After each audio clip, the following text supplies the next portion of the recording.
Hello and welcome to the Fighting Chance podcast. I am Carl Spiller, joined by my co-host Paul Pacino. In each episode, we will speak with a different individual from the world of sport or wider fitness community. We take the opportunity to discuss both the personal and observed experiences of our guests. This gives us an insight into their career highs and lows and how they improved and maintained their mental well-being. We aim to delve into the mindsets of our guests, discussing when they felt at their most vulnerable. We hope this will help us further understand how we can support ourselves and others around us. Thank you for listening, and we hope you enjoy. Today, so this is our first official podcast, episode number 1. And we're grateful to have former Coventry, Liverpool, and Wigan goalkeeper Chris Kirkland on board. How you doing, Chris? I'm good, thanks, chaps. Yeah. Good. You doing all right? Yeah, good. Thank you, mate. Good, thank you. I'm really sort of excited to speak to you today because you were one of my idols actually when I was growing up, when I was a young goalkeeper in Liverpool, and I'm a blue, believe it or not. So it was doubly tough for me to like. Yeah, wow. I'm the one that should be honoured then. If you're blue as well. But I'll tell you a story, a quick one about that. So a lot of when we moved up, obviously we come pally with friends, and Steve Wright, who was at Liverpool at the time, he's his cousin Dixie Elliott. He's a massive Evertonian. And we had a couple of nights out when we were younger, and he always used to put an Everton top on me. Anyways, he's a locksmith. No, it gets better. He's a locksmith now. He's been a friend for years and years. He's a brilliant fella. Oh, nice. And he come and changed the locks on our house about a year ago, just before lockdown. And he says, "Well, I'll get the keys engraved for you, and I'll get the keys done and bring them back to you." Anyway, he's done the keys. He's got them engraved EFC on every house key. No. Yeah. Oh dear. He just gave us them and says, "You can't get any more. They've gone now. So these are your keys." And our keys have got EFC on them. Yeah, we take our football quite seriously up there. Unbelievable. But no, I took it quite far, and you used to wear a brand of Adidas goalkeeping gloves back then. Adidas fingertip. Yeah, and they were black and a light blue and sort of white colour. And I had to buy those gloves because you were wearing them. That's how far I took, idolising you at that point. You played better than me, mate. You played better than I did. I doubt that. Tell him about your penalty miss, Chino. He'll love that. Oh, so yeah, here we go then, Chris. You're going to like this one. So, my local team at the time got to the National Cup final. And we were against another Liverpool sort of team. And the cup final was meant to be played at Northampton Town. But that year, Northampton got to the playoffs, so we couldn't use their stadium. And we hunted around trying to find a different place that would host us for the National Cup final. And because we were both from Liverpool, Anfield said that they would happily host the game. So it was kind of a big occasion for me. I made sure to put my Everton kit on as well because I thought I'm not going to have another opportunity again. So on went the Everton kit. I got man of the match, and we got to penalties, and we missed we missed 2, and they scored the first 3. And I got a hand to a couple, but I just couldn't keep them out. And I was on the 3rd penalty. I had the ball on the spot. I was at the cop end, and I was with my Everton kit on, and I thought, this is it. It doesn't matter if I lose, and it doesn't matter if Everton lose every derby from here on in. I can turn around to all my friends and family, who were all Liverpoolians, by the way, and say, I've scored a goal at the Cop in my Everton kit. And I proceeded to take said penalty and put it about 10 yards wide. Honestly, it was close to the flag than it was to the goal. I'm so glad you said you missed. It was the most devastating moment. Can't have that. If you wouldn't have had the Everton top on, I wouldn't have minded if you'd have scored. But the fact that you've done it in an Everton top, I'm glad you missed. Oh, the worst thing about this was the game. Someone decided they were going to video the game, put it on a DVD for like a memento for people to buy. And you can only imagine how often this DVD gets dragged out by various friends and family throughout the years because everyone bought a copy. Yeah. So talking about goalkeeping idols then, Chris, who would you say that your top 3 keeping idols were? Or even if it wasn't top 3, just anyone that you admired? My idol growing up? Yeah. Yeah, well, it was Stevie Grizovic at Coventry. Working, he was why I signed for Coventry, really. I was a Leicester lad, but always a Liverpool fan. First game was my dad took me when I was 7, standing in the Cop. So, I had a chance to sign for Leicester or Coventry, but I was training with Coventry on a Wednesday night on Oggy's day off. He was the first team keeper. Trained a few of us down at the Sky Blue Lodge. Struck up a really good friendship with him from when I was 14, 15, signed for Coventry. But then being in the same building as him, seeing the way he works, seeing how hard he worked. He was the first one out, last one in every day, in the gym after training. The way he spoke to people, the way he had respect for people, and the way he got respect back. That was why, how I was a footballer, basically. I said, well, this is the only way you could be. This is the only way you can train. This is the only way you talk to people. So having him at an early age sort of set the tone for the rest of my career, really. So still speak to him today, going down for a game of golf with him in a couple of weeks with a couple of ex-players, Lee Carsey and John. But he was one I always rang then during my career. Anytime I needed any advice, he was the actual one that when I knew about the Liverpool move about 6 months before, because I was getting call off Gary McAllister. So it was tapping up, but he was at Liverpool and he'd come back down to train with Coventry when his wife wasn't very well, just to keep his fitness up, even though he's still signed for Liverpool. Gone back up, told Gerard, but I was in a fire and safety meeting for Coventry youth team because I was still involved with the youth team. Gordon's popped his head around the door. I knew that it was coming. It was day before deadline day, so I knew the bid was coming today. I knew it was going to be in the next half an hour. So I was petrified as a kid, delighted, thinking, wow, I'm going to sign for Liverpool. My boyhood team, stood on the Cop as a 7-year-old watching them, but petrified as well because the thought of leaving home, the thought of moving up to Liverpool. And Gordon Strachan says, listen, Oggy's here. Oggy's at the stadium. He's doing something. Shall I go and get him? So Oggy come into the office and Gordon told him, look, Liverpool had bid for him and, he's a bit unsure. And Oggy he says, what are you still doing here? He says, get in your car and get up to Anfield and get up to Liverpool and sign. And he says, I don't want you to go. I'll be the saddest person ever if you drive away. But you can't turn this opportunity down. Go and show them how good you are. Go and show how good you are. You've been for Coventry. Unfortunately, things didn't work out as well as it should have done at Liverpool through injuries and different bits. But he's somebody I'll always pick up the phone to, and really, really looking forward, because we're meant to be playing golf obviously before lockdown, and so can't wait to see Oggy. But he was the one that set the tone for me, and he was just the best professional and one of the best people I've ever worked with, not just in football but in life. Has he aged at all, Chris? Because, I remember Steve Grizovic, again, as a young sort of goalkeeper, because he was again, very highly rated goalkeeper, along with Big Nev back in the day. And he was... Still looks the same. Looks the same. He was brilliant cricketer as well. So this is the thing that would never happen now in these days. So he'd play on the Saturday for Coventry in the Premier League, and on the Sunday he'd be playing cricket for Coventry, North Warwickshire. Oh, wow. On a Sunday. Is he really? I didn't know that. Yeah. Oh, he was a brilliant cricketer. Yeah, he was brilliant. Fast bowler, batter, wicket keeper when needed, obviously, but he didn't like doing that. But yeah, he used to do that. And the club knew he did it, but because he was such a professional, and he was Steve Grizovic, and back then you could get away with doing it. Then you couldn't do that now, obviously. But he used to do that, play on a Saturday and play cricket on a Sunday. Oh, amazing. That's crazy, though. I didn't know that. Yeah, you definitely would be able to get away with that now. No. Even at youth level, you can't get away with it anymore, can you? No chance. No chance. But he was, but I love cricket as well, so we shared that passion and golf. I had to make the decision between cricket and football when I was 14, 15, and obviously chose football. Some would say wrongly. Should have stuck to cricket. But he was an incredible human being. He really was, and I've never known anyone to. Every player I've played with throughout my career, no one's ever worked as hard as he does. But of course, I always say, well, somebody did. I did, because I had to, because I learnt off you. That I had to sort of outwork him and stuff. But he was, he's somebody that's still very special to us to this day. What was it like on the training ground with him, Chris, as well? On a day-to-day basis, just being alongside him. Mind blowing.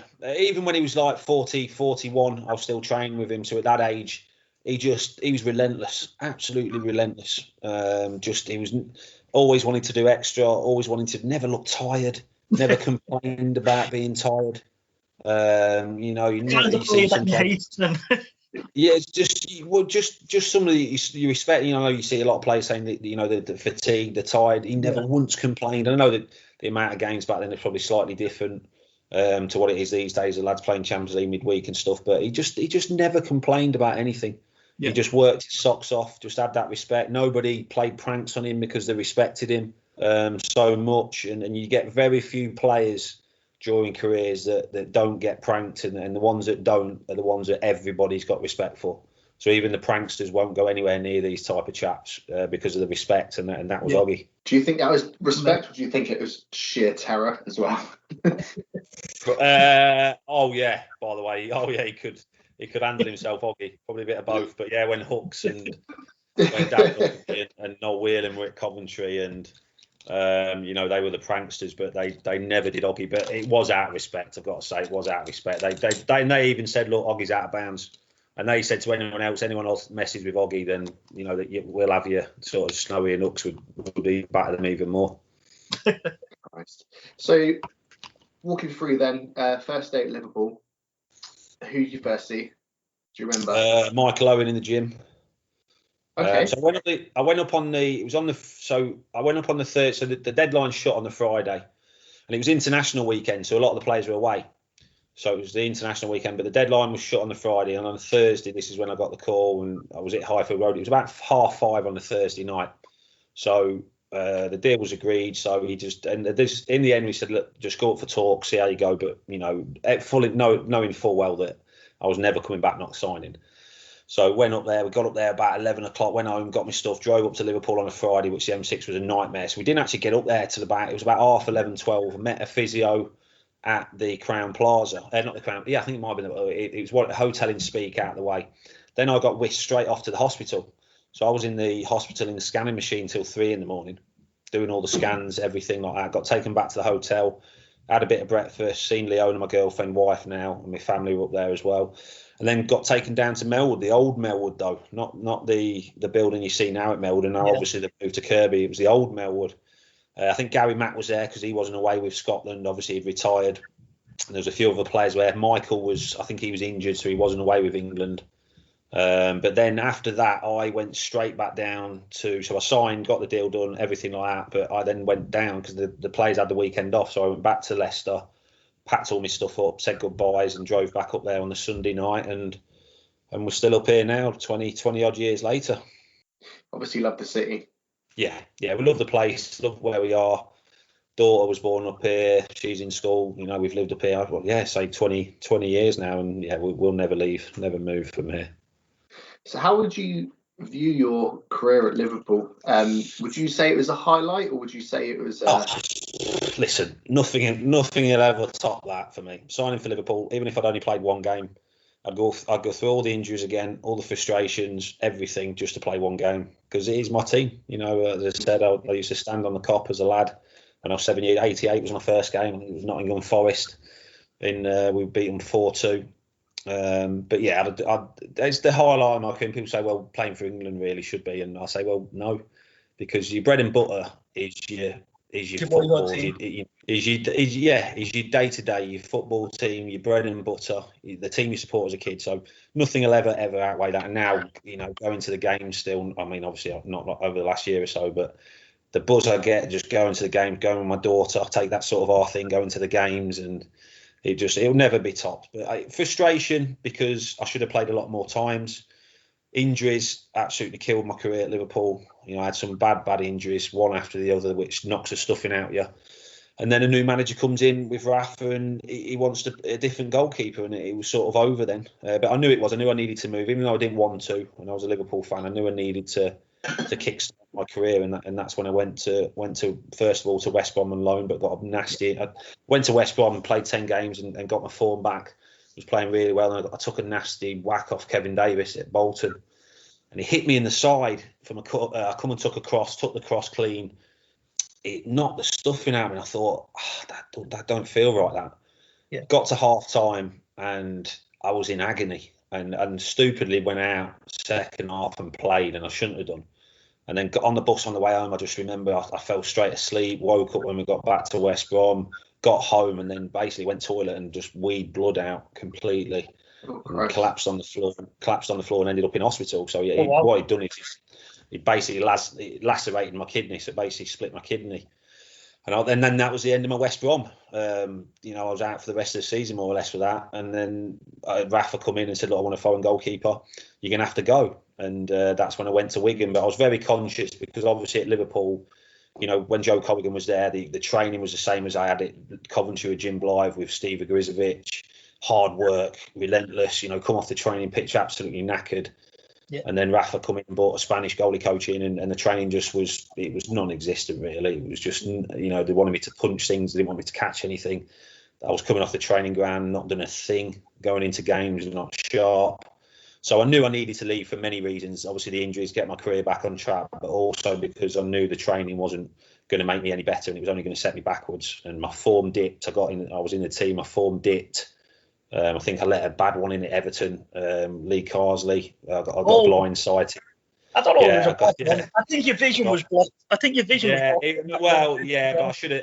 I just was not going. I remember going into games thinking I ain't sharp here. And I actually used to another lad, Paul Harrison, who was a goalkeeper there. He was the same English, didn't like the training. We used to go down to a local field, down to the local farmers' field. So where I lived before, we moved now. There was a farmers' field, and nobody could see it. So I went and knocked on the farmer's door and said, look, can I do some training in your garden? And he let us train there. So we used to train, or not train at Liverpool, because we'd not done anything, go straight to here and do a full session down the local, in the farmer's yard sort of thing. And then went to Wigan. But when I knew I was leaving Liverpool, I said, right, I need to go somewhere that's got a British goalie coach. I need to go somewhere, and preferably a British coach if possible. So Paul Jewell rang up at Wigan, which is just down the road, obviously, and said, look, we know what you need. I've spoke to Gary Walsh, is our goalie coach. Come here and you'll be back. You'll get your form back, in no time. And as soon as I stepped through the door at Wigan, everything just clicked. Everything just felt great. There was a bit. It took 2 days for the deal to go through. I was stuck in a canteen because Liverpool Rafa was messing around with a deal, and it looked as though one stage it weren't going to get done. But then Paul Jewell took me up to his office. And after 2 days, I was sat in the canteen just twiddling my thumbs. 2 days, went in there on the spin, and Paul Jewell just come down and he said, right, Chris, come upstairs. I've got to let you listen to this, what's going on. So he rang up Liverpool and put it on loudspeaker. They didn't know I was in the room. So Paul went, he said, right, I'm telling you now, he said, this deal gets done in the next half an hour or I'm pulling the plug, and you can and I'll send Chris back to you. And Paul's going, and Liverpool, in the end, Rick Parry went, no, listen, don't do that. Chris is a great lad. Listen, give me 10 minutes and I'll make sure the deal goes through with Rafa. And then we sat in the office, the call come through and the deal was done. So, but then the Wigan, that was the best I've played during my career. Them 4 years from 2006 to 2010 was the best period of my career.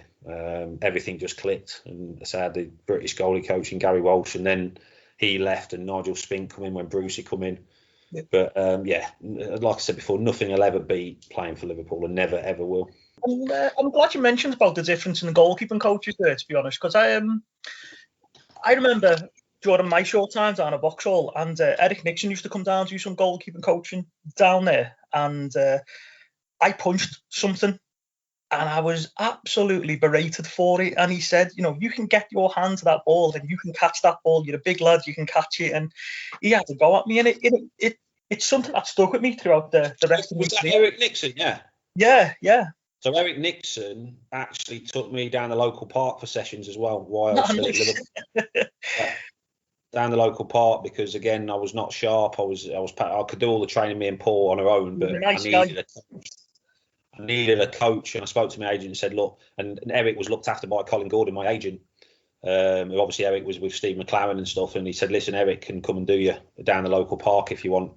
And I just said, listen, I don't care if anyone sees me. And it didn't get out, actually. Nobody sort of knew, because we went at certain times where it wasn't busy. But yeah, trained down the local park. But again, something now, I'm telling you now, it happens though. It still happens. I know Phil Foden, he gets running practice, like for his speed and everything, off a coach in Liverpool in Wavertree. So he's running the streets in Wavertree, Phil Foden.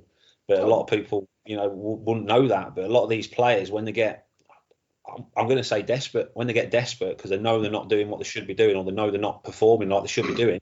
They know what they want. They know what they want. They know what they need. They know what makes them tick. And players do find that. Players will source that any way they can. Interesting. Sure. Obviously, Anfield was probably the best stadium that you played in. What would you say is a close second? Atmosphere-wise, I always do. Not how a stadium looks, and yeah, they look nice and straight, but it's the atmosphere in them for me. Fratton Park was a brilliant stadium to play at. 17,000 fans, but it felt like there was 700,000 fans there. The atmosphere down there was brilliant, but probably the biggest atmosphere one I've ever played in, and the most noise, apart from probably the Barcelona game at Anfield for Liverpool. I remember that. I was in the Kop for that. Yeah, apart from that, I mean, that was just incredible. You were in the Kop for the Barca game? I was, Chris, yeah. You're an Evertonian, and you're in the Kop for a Barcelona game. Outrageous. During your time at Liverpool, I actually worked in Anfield as well. So, I was in the Kop for that game. You were red, didn't you? Just admit you were red.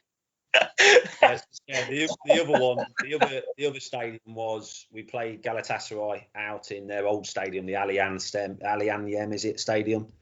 My God, it was the most deaf. I mean, we were in the hotel, which was about a mile and a half away from the stadium, and we were having pre-match at 4 o'clock. So I think it was 7:30 kickoff or 7:45, and you have pre-match roughly 3 and a bit hours before. So we were having pre-match, and we could hear this racket, we could hear this chanting, these noises, and we were like, well, what's that? And the staff in the hotel saying, that's the fans, they're in the stadium now, and they were in. It was full, like 4 hours before kickoff. Never heard anything like it. Was incredible. And then we got there, and the atmosphere. I mean, you come up at that stadium, you come up from beneath the stadium basically to go onto the pitch, and it was like all quiet leading up. You could hear the noise, but then when you come up, I mean, the police had to put all the barricades up. There's bottles hitting the thing, smashing everything. But on the pitch, I mean, there wasn't that many there. I think it was only 25,000 capacity, something, but that was the most deafening atmosphere I've ever played in, but brilliant. Absolutely. I mean, as a kid, I was 20 when I played there, and I thought it was the best thing ever. The atmosphere, everything about it. And then after the game, they barricaded us in. We had to stay in the changing rooms for 2 hours. Couldn't get out because we'd got a draw. The Galatasaray fans were fuming. But everything about that was just, it was great. And so Galatasaray, that stadium. But obviously, listen, nothing beats Anfield and never will. How do you block that out then, Chris? Or do you block it out, or do you feed off it? You relish it, yeah. You feed off it. I mean, you have to obviously join the game there, but you can't not help. I mean, some games you can go through games where you don't hear the fans, and people say, "Well, you must do," but you sort of zone out. It's weird. It's like a golfer that can sort of zone everything out and focus on that one shot.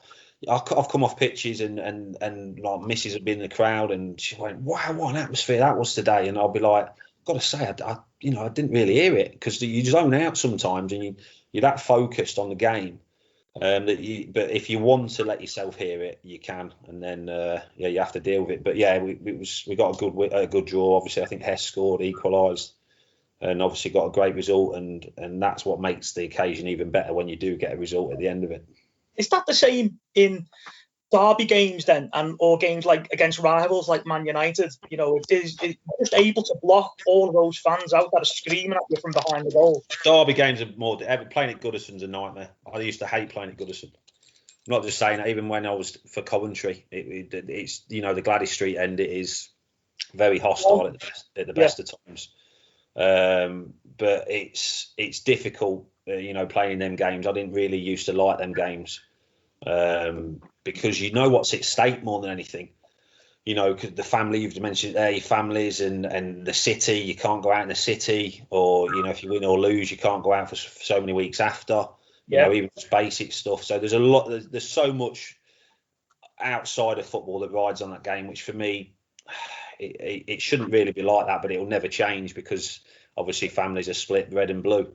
But sometimes the football sort of put to a back burner, and it's win at all costs, because you're going to work with your mates on a Monday who are Blues or Reds, listen, I understand that, but yeah, I was very conscious of that, and the players are as well. Don't get me wrong, the players know what it means, but it's more for the city. You are desperate not to lose for your fans, so they can go to work on a Monday and not get stick.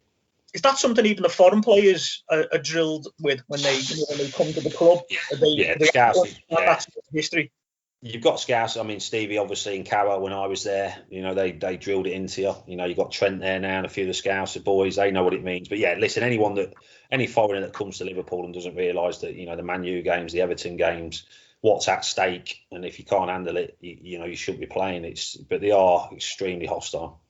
Do you think in situations like that, it's sink or swim? Yeah, you have to rise to it, but it is tough because once you get the crowd on you, if you like I said, if you let yourself hear certain things, I mean, some of the stuff that gets shouted is vile. It really is. It's disgraceful. Yeah. I'm on about the worst things you could possibly hear, about your kids, about everything, and it's impossible to block that out and forget about stuff like that. So if you do hear something like that, it can affect you, and rightly so as well, because there's no place for that. And our fans can even call themselves fans to start with that shout stuff like that. There should be. Anything like that gets heard by, and you tell everyone hears it as well. Listen, everyone hears it. So the stewards or whatever, anyone that shouts stuff like that should be ejected straight away and arrested. Of course, we're going off the back of that. So David Cox, he's just announced his retirement, isn't he, from Albion Rovers, and that was from obviously not a teammate, but it was a player. So an opposition player. Yeah, I seen the actual video after the game. He did it in his car, didn't he? Straight as he was about to leave the stadium. But I mean, that's I mean, somebody must have heard that what the chap said to him. I know now that they're saying, well, we've got to have evidence that we heard it, and there's got to be somebody else. But if somebody did hear that and he did say that, he wants banning. And I'm not just on about for 5-10 games. Ban him for 20-25 games and fine him half his wages for the rest for them 25 games. Let it really affect. There needs to be harsher punishments for a lot of things. Because people do it because they get away with it and they know they're not really going to get punished. It's like this social media stuff now, the abuse on social media. How it's right for someone to go on and wish people dead and the kids to die and all this sort of stuff. You're telling me you can't find these people, and then there's got to be harsher punishments, whether you get in touch with, if they're employed by someone, you get in touch with the employer and say, look, you got a racist working for you. What are you going to do about it? Get people sacked, get people losing their jobs that do this vile things on the internet and social media. There's got to be harsher punishments, and until there is, people will just keep doing it because nothing gets done about it. Well, sticking with social media, Chris, is it a problem now that our Premier League stars are a little bit too accessible because of social media, and we have to start putting the onus on the clubs to stop this as well? Yeah. Maybe, if they would dock points, for instance, would that be? If fans from certain clubs, I mean, I think that's difficult to do because, you could get somebody posing as a Man U fan or posing, saying, oh, that's my club or whatever. So I think that's difficult to do. But I encourage all players. I said, listen, do you really need to be on social media? I wasn't on it throughout my whole career, like I said, because of this, and the abuse is got far worse in recent years. So do you need to be on it? Yes, you can have 99 great messages and praising you, but it's always that one message. There's no way, it doesn't matter how strong-minded you are, it will affect you. So it's still harsher punishment. And this stuff where we can't find them, we can't trace them and all that. I just can't believe all that sort of stuff with, you talk of MO5, whatever it is, and the blooming CIA. You're telling me we can't find these people, even if they're using different names and stuff. There's just not enough harsher punishment. We've seen it during lockdown. Yeah. The Isle of Man was it. If anyone broke lockdown, they got put in jail.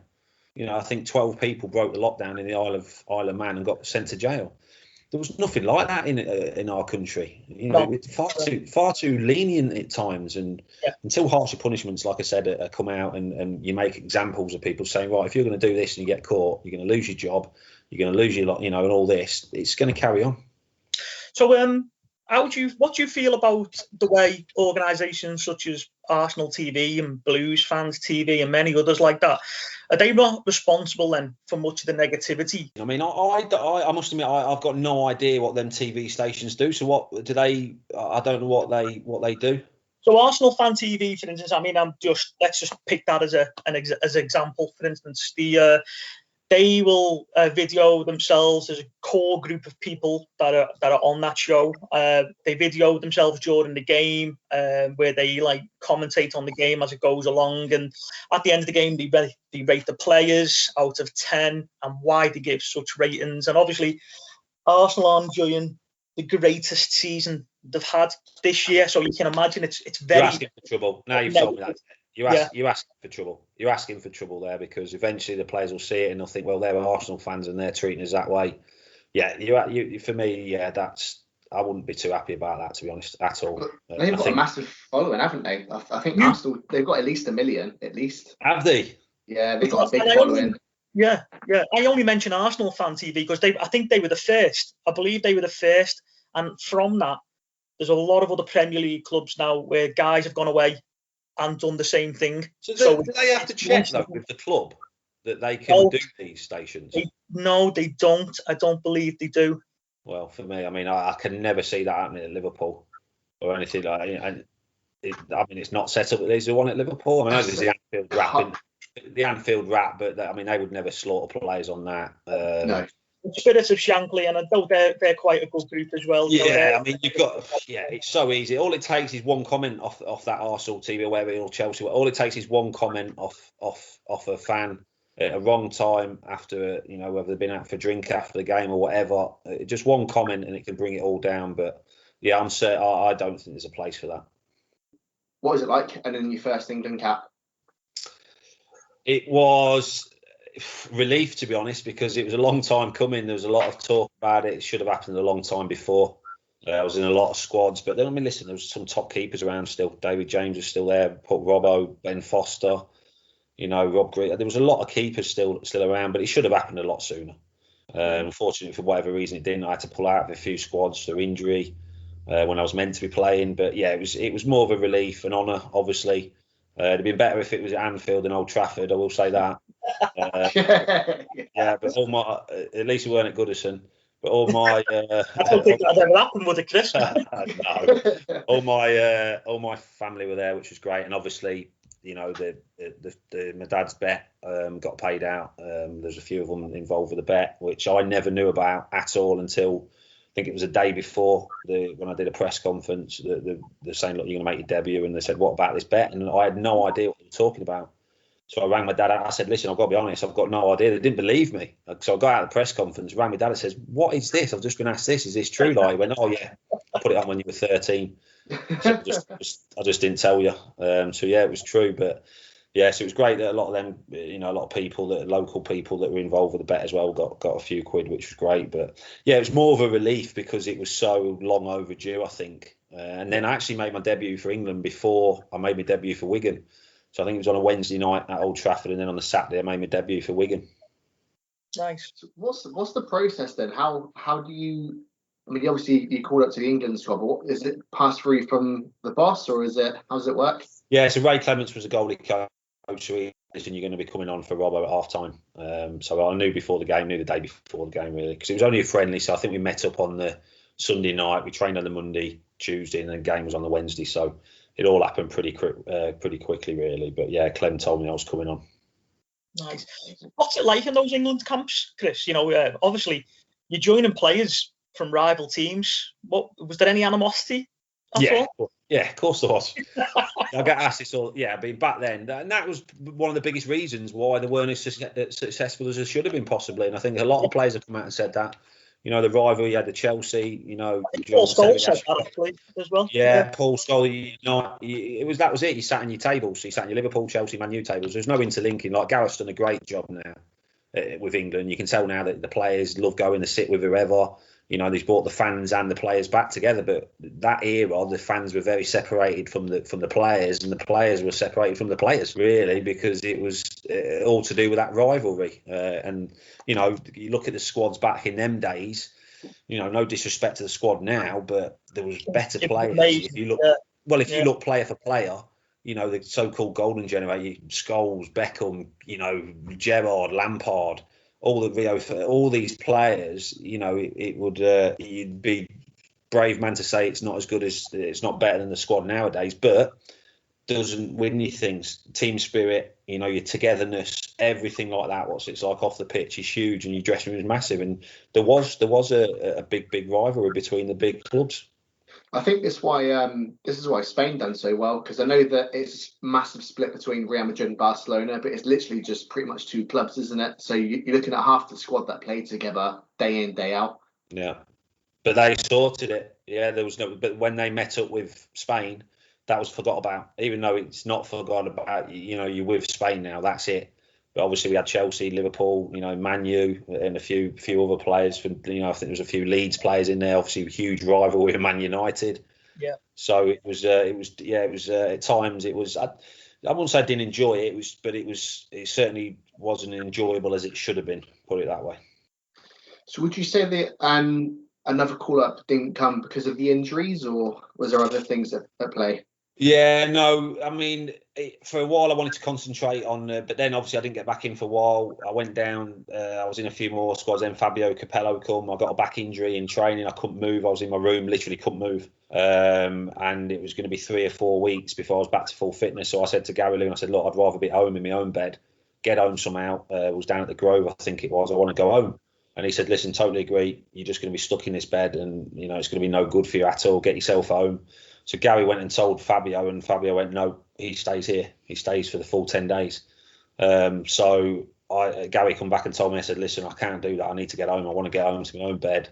You know, I'm not going to stay here. And Gary went, listen, I totally agree. I said, well, you know, so I got up out of bed, hobbled downstairs. I was in agony, and Fabio was in the thing. I said, listen, I'm going home. You know, the physio's told you I need an injection. Liverpool wanted to do the injection. So I said, I'm going back. And he says, he went, okay. And just turned his back, walked away. And then I wasn't in any squads then for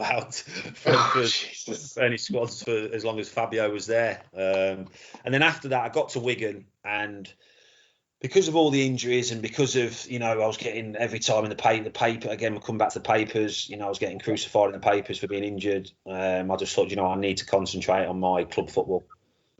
So, you know, I rang England and said, look, and Ray was great. He said, listen, I'm gutted because, you know, I want you here, but I totally understand. And I said, look, I don't want to be considered for selection. I need to get my career back on track. I need to get on top of my back injury. I need to do extra work. So instead of going away with England for 10 days and then not having any rest at all, I was playing for Wigan. But then them 10 days I could do rest. I could strengthen my back. I could do proper things, which in the long run was a massive help to me and which helped me play as long as I did, and would have carried on playing if it wasn't for, unfortunately, having to retire for other reasons. Yeah.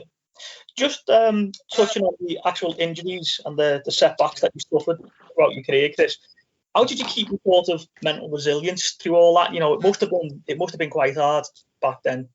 Well, you're young, aren't you? You're young, you think you're invincible, you think you know you're going to be back. It wasn't really till I got over 30 that you start to feel them injuries. You start to think about the magnitude of the games you're playing as well, particularly when I was at Wigan. You realise, you know, relegation battle, it's not just about the team, it's about people that are going to lose the job at the club that have been there years. So I was very conscious of all that. I made sure that all the other lads knew it in the dressing room as well, because you're playing for people's livelihoods. You're not, you know, and you're not just playing for yourself, you're playing for other people that people have got no idea about, that lose jobs when clubs go down. People just think, oh, clubs go down, they'll try and get back up next year.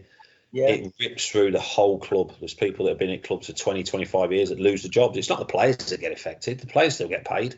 You know, whether it's a deferred payment, they'll get it back. So it's not them that gets affected. It's everybody else. So I started really thinking about it after 30, and then, but yeah, when I was younger, the injuries. But then you know, when you get over 30, you think, well, how good could I have been, or what could I have done for Liverpool? You know, how many caps could I have got but it's all coulds. Listen, if everyone could go back and do things a different way, I'm sure, you know, everyone would probably want to do that, but unfortunately you can't, and you know, you have to look forward. Of course. Yeah. So you were saying about the relegation and that having an effect on people losing their jobs. Would you say that would be a contributing factor to your mental health struggles? Or no, I don't think so. No, I was just caring that way.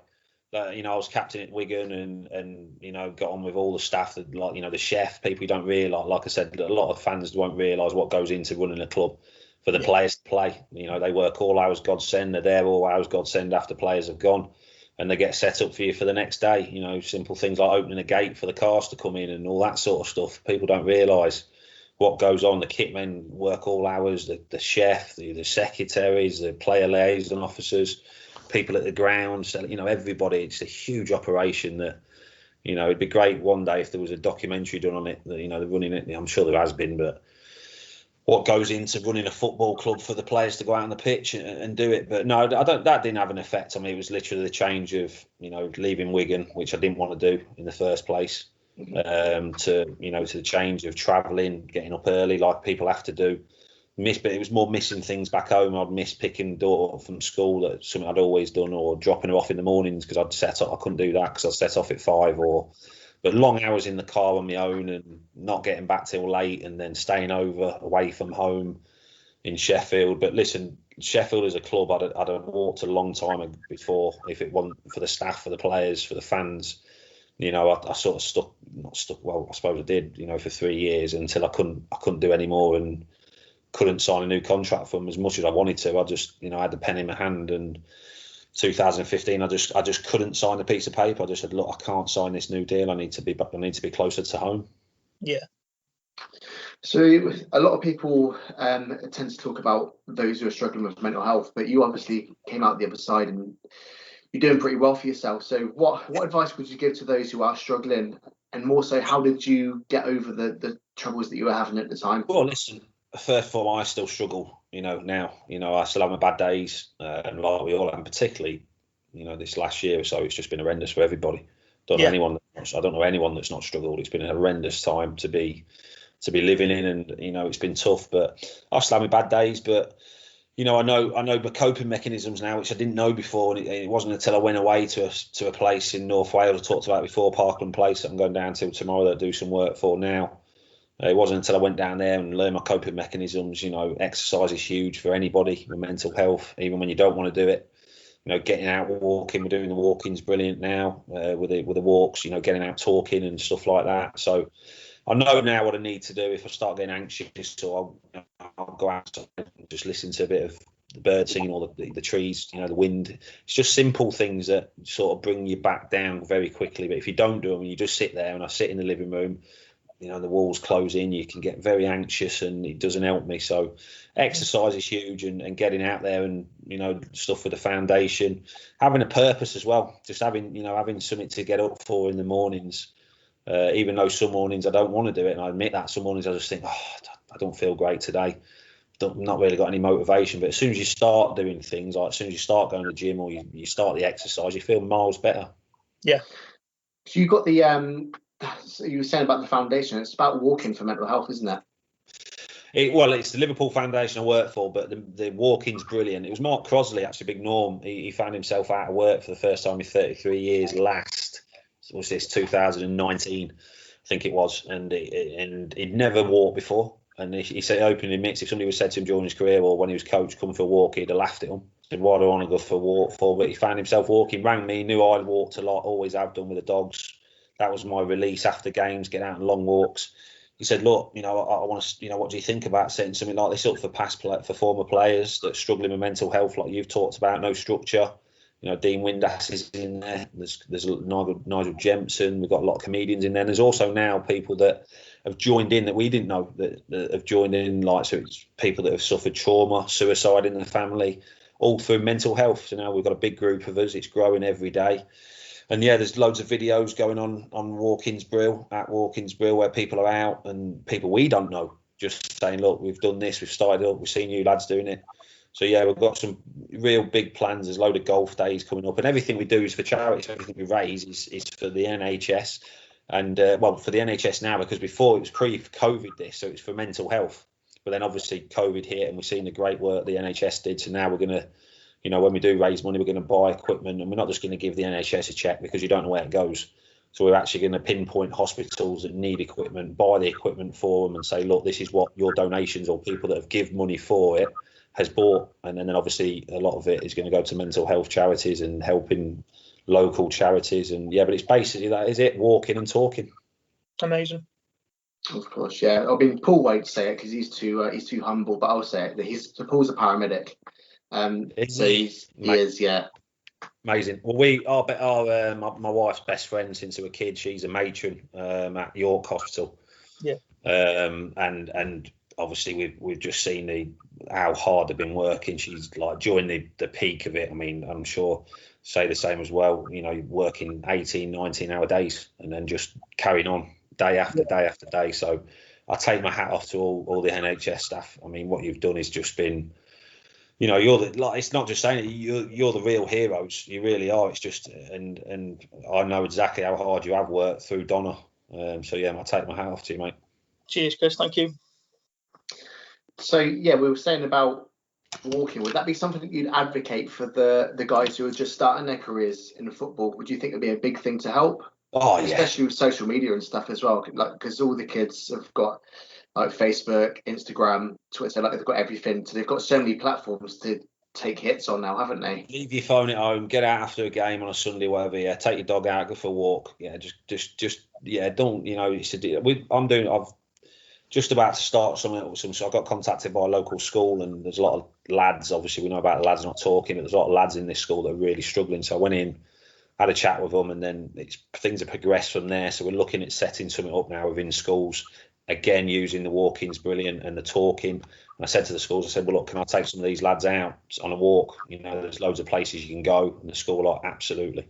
You know, they said, look, we've seen what you do on Twitter with Walking's Brew. We think that'd be great for our lads.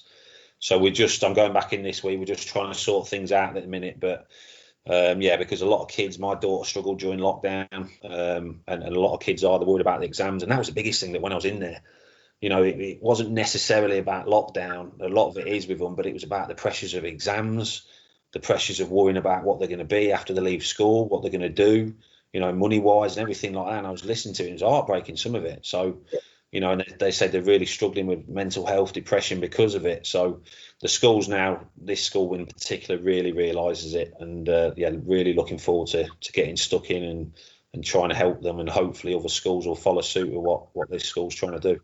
One of the things I've noticed with lockdown, Chris, I think I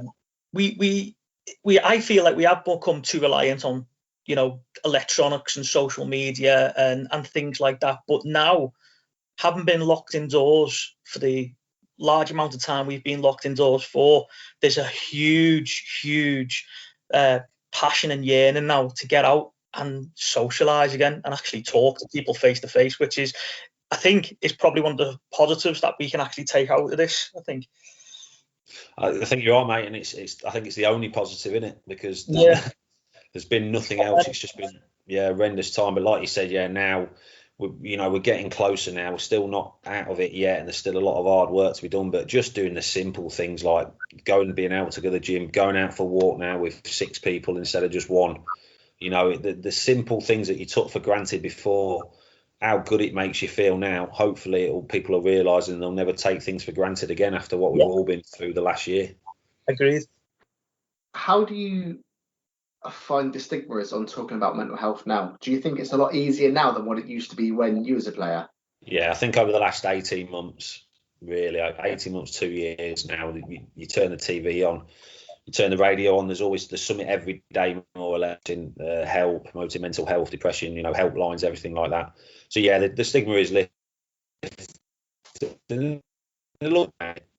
It's certainly now more, I'm not going to say acceptable, it's because it's always been acceptable, but it's certainly normal now to talk about it, even though before it wasn't normal. I'm not saying it's not normal at all, it's just more now, people are more comfortable, I think, talking about how they're feeling, and rightly so, because there's no shame in it, no embarrassment, you know, to admit you are struggling. And the more people that do it, the more, you know, you can help. You know, I spoke to people that I had no idea they were struggling until I spoke out and said something, or rang them for a bit of advice. They said, well, actually, I feel like this as well. You know, you find out that you're not the only one feeling that way. And there's, you know, they say 1 in 4, which is nonsense. It's more than that. It's more like 3 in 4 people struggle. And like I said, over the last year, probably everybody, I'd be amazed if everybody's not had periods where they've been really, really down. Yeah. What was it like when you first came out with mental health issues? Was there support? Was it kind of, you've done the wrong thing? How was it? Amazing from day. So yeah, I obviously reached out to the PFA, got the counselling off the PFA, and then they said, look, you know, will you come out and because there's a lot of I knew there's a lot of players struggling as well, past and present, but it wasn't just for footballers. It wasn't for footballers. It was for society, really. But because this is where social media comes now, because you're in a position where you're in the public eye and you can use your profile, call whatever it is, for the better good. That's when I thought I could possibly do that now, and that's when I got onto Twitter. And but the PFA never pushed us. They said, look, would you be comfortable doing this? And I jumped at it, said yeah, because then it helped me as well talking about it. And for, like I said, for a year, 2 years, things were good. And then I started to miss the routine in 2019 and started slipping back, started not answering calls, not wanting to do anything, not wanting to exercise. And that's when I went into Park and Place and really got to the things. To talk about Park and Place then, Well, I went. When did I go there? Summer of 2019 was it? Yeah, I think it was. And then since then, seen the great work they did. They saved me, and we sort of got speaking. They said, "Look, would you come down and talk to other people as an ambassador?" I said, "Yeah, absolutely," because it helps me as well to go down there. So, some days when I'm not feeling great and I know I'm going down there and talking, and that, it gives me a massive boost. And it's a great place, a lovely place where it is. It's like a castle, 5-star castle. It's amazing, amazing people. Colwyn Bay's lovely. We used to go down for walks on the beach when I was there. So yeah, going down there tomorrow, and yeah, I've had a lot of people contacted on Twitter actually asking about it. They've gone into the place themselves, and then obviously when people do that, I go down then and visit them. I say, look, I'll come down and see you. So I've been down there a few times with people that have got in contact through Twitter and checked themselves in there for whatever reasons it is. It all comes back to mental health, whether it's addiction, trauma, depression, everything. It all comes back to mental health, and that's what the place is for. Cool. What advice would you give to players out there, Chris, who were suffering from mental health issues? Ring. Like I said, I've always said my phone's always on. Contact the PFA, contact your club. Tell somebody. Tell your captain. Tell somebody outside the club, your family, whatever, your GP. If you've got a private doctor, but make sure you tell somebody that you are struggling. Sure. Well, I think it's been a great chat, and we've talked quite a lot about mental health, and it's partly why we set up the podcast. Because I think, rightly or wrongly, when you have athletes or those who are well known in the sporting world, as soon as they come out that they have mental health issues, you're almost instantly an ambassador for it. Especially for someone like yourself, because you're probably one of the first that have done it around your era. And I've seen a lot of the work that you do on Twitter as well. So I have to say it's quite inspirational to see people reaching out as well and getting help. And I have to applaud your efforts as well for helping people. No, it's fine. Listen, people ask me why I do it, and simple. I got the help I needed it when I needed it off people that I didn't know, and that's why I do it now. So that's why I do what I do, but also because it still helps me. And there's a lot I've found out with the Liverpool Foundation. I mean, some of the work they do is just, it's an honour for me to be working for them and in the community and doing some of the stuff, because I've lived up here 20 years and I had no idea some of the stuff they did in the community. And I felt embarrassed when I found out that I didn't know this. I didn't know what was going on. I didn't know what was available and what the club's part. Everton do some great work in the community. And the two clubs should come together and do it together, and that's what I'm trying to force now through it, and that's what we're trying to, because it's one city. It's not a divide; it's one city wherever you are, and if we can come together and do some great stuff together, which will happen, it'll be better for everybody, and hopefully every city does that, and every town will look after the people living in that town. Agreed. Yeah, keep doing the things you're doing. It's clearly working, and I applaud everyone else that's doing it as well. It's been great speaking to you. I do have one question, which is an awful question to ask goalkeepers. What's the best goal you've ever conceded? Best goal ever conceded was for Phil. It was Phil Jevons. So it was my debut for Liverpool against Grimsby in the I think it was a Worthington goal, one cup competition, or I can't remember what it was. It was Anne. It was the 119th minute, just about to go to penalties on my debut at Anfield, thinking, wow, this is what dreams are made of. Save a couple of penalties in front of the Kop, and enjoy the road stuff. Yeah, and then and then Phil Jevons pops up. I don't know if you've seen the goal on YouTube after this, but he's popped up and he's just hit one from about 35, 40 yards, and it's just sailed over me at lightning speed. I could have dived twice. Honestly, if you've not seen it, go on to it. It's the best goal I've ever conceded and one of the best I've ever seen in football. And they won 2-1, and quickly the penalty shootout dream was gone, and we'd lost 2-1. So. And I think he was an Everton fan as well, which made it even worse. Oh no! Yeah, but it was in front. I remember it was like there was 6,000 Grimsby fans behind the goal, and they just went mental. And to be fair, I just said, as gutted as I was, I just thought, wow, what a goal that is! If there was any goal that was going to beat me, it had to be something like that for me to not be absolutely devastated. Because sometimes you let goals and you think, sugar, I could have done better. Yeah, could have done better. But I honestly come off thinking, I can't do anything about that. It's just one of them goals. Yeah, we've been there. Trust me, I've been there quite a lot. Yeah. I play with Chino, and he's made a couple of mistakes. I'll put it that way. all goalkeepers do. Don't worry. Of course they do. He's I don't give him his due though. Like Chino's knocking on now. He's almost 40, and he's can still move. He hurts a bit afterwards. knocking on. He did. I was 40 yesterday. By the way, he's also glossed over a chance where he was one-on-one with a goalkeeper inside the 6-yard box. Oh, they never remember that. It's never their fault. And he's hit it half volley with his right foot, but he put it over the bar, believe it or not. I was literally a yard out, and I'm pretty sure I broke the window. Who did that? Was it Canu? Was it Canu at West Brom when he was a yard out? He tried to. He fired it. Yeah, fired it across. I was thinking of Ronnie Rosenthal, but he hit the crossbar, didn't he? He was about 12 yards out one or something. Yeah, rounded the keeper. That's right. Yeah. Smashing. Anyway, Chris, it's been absolutely fantastic speaking to you. Thank you for giving us your time as well.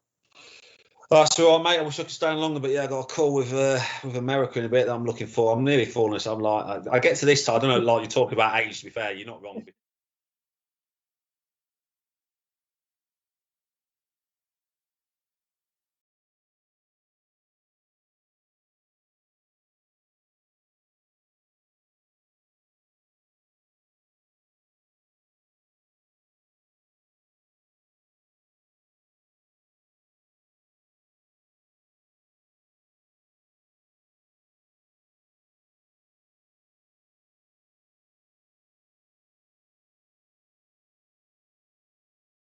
That concludes this episode on a Fighting Chance podcast.